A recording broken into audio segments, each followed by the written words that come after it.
Adam, great to see you. I understand you are at the March for Life today, and I'm going to talk to you about that in a minute. But first, we just finished talking about the Conservative leadership debate. Give me 2 minutes on that before we talk about what you're up to today. First of all, what was it like to actually be there? From my vantage point, it was very distracting having a terrible format and a host that was clearly not a proper fit. What was it like actually being in the room? You know, I have to say, when we first arrived there, the mood was very energetic. People seemed extremely happy to be gathering under a new and somewhat renewed Conservative Party.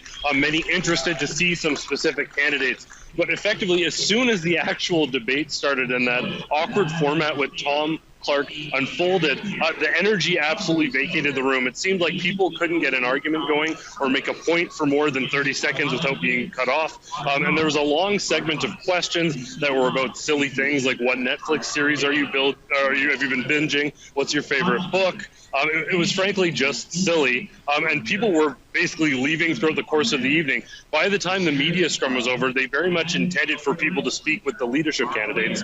Instead, the place was empty. We couldn't even speak with people to get their opinions after the debate because, frankly, no one was left in the building. So it started off on a positive note, but it just dwindled as the evening went on. And that's a sentiment that was shared by virtually everyone we spoke with, other journalists as well.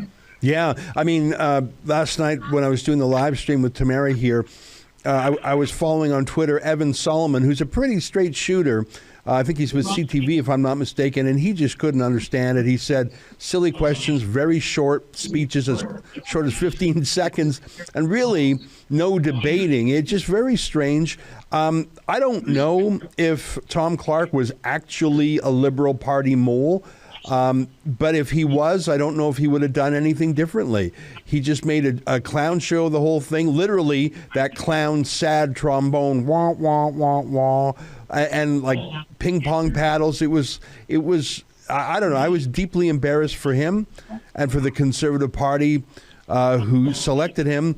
But hey, not my circus, not my monkeys, as they say. Let's talk about what you're doing today. You stayed overnight in Edmonton, and I see behind you some protesters. Tell us what's going on in the streets of Edmonton today. Yeah, so we're right at legislature actually today, and the March for Life is taking place. Even before the event kicked off, a number of counter-protesters, among them NDP MLA Janice Irwin, dancing, playing loud, very profanity-laden music, already engaging in some altercations, even sort of bumping an evidently pregnant woman. So I've seen counter-protesters at every March for Life I've attended, but things with the situation with Roe v. Wade in the United States seemingly escalating. I must say the crowd itself for March for Life here is smaller than I have ever seen. There's loud music blaring there in the distance. The March for Life crowd is doing their thing. We're a little bit away so you can actually hear what we're saying. But yeah, not a massive turnout, but already some altercations.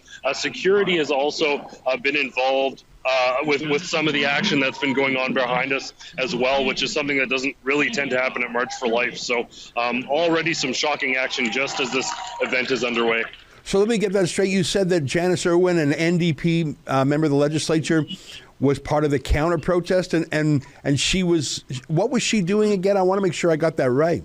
Yeah, she does this every year. She's always at March for Life with these people. We actually spoke with her just before we ran into her, and she said she wouldn't be coming back, and then 10 minutes later, there she was. She had a large sign. I can't recall what the message was on the sign, but she was dancing with the group of counter-protesters, kind of moving towards the March for Life crowd. And then there was a bit of an altercation. I don't think she was involved in any of that, but she very much, the counter-protesters cheered when she arrived, and then she was holding a sign and kind of counter-protesting this peaceful gathering. Yeah. On the other side, however, we do have presently right now, and I think Sid is filming it, MLA Dan Williams from the UCP giving an address with his family. I believe his family and kids are here as well. So two sort of opposite sides of a coin, certainly. Right. And listen, I believe in the right to protest and counter-protest peacefully. I just wanted to check on Janice Irwin. So she was not involved she wasn't shouting profanity. She was not involved in any physical altercation. Just to check on that? I don't believe so. Yeah, okay. But we did have 2-3 cameras rolling on the incident there. No, she was within that crowd, but I don't believe she engaged in any of those antics. Okay, well, I'm very glad to hear that because that would have been very disappointing otherwise. So is this part of a larger Like, are there March for Life rallies in other cities and towns as well? Yeah, all the way across Canada. I believe we're going to have our team heading out to a number of the March for Lives across the country. Some of them take place on different days. There's obviously a little bit later a massive one in Washington in the United States as well. I believe these have been going on for something like 30, 40 years. There's a very long tradition. I don't know how many there have been in Alberta, but there's a long tradition of these. It's certainly sort of a unified effort. And one of the things that I did want to comment on is the fact that there's very often very little media coverage. But these are very often the largest protests and gatherings, and other than maybe these new COVID-19 mandate gatherings that we've seen, these are the largest gatherings and protests in the country very often, and there's next to no media coverage of them, unfortunately. Right. So what? We've got you there. It's let me just check the time zones. It's lunch hour out there in Calgary as we're talking to you right now.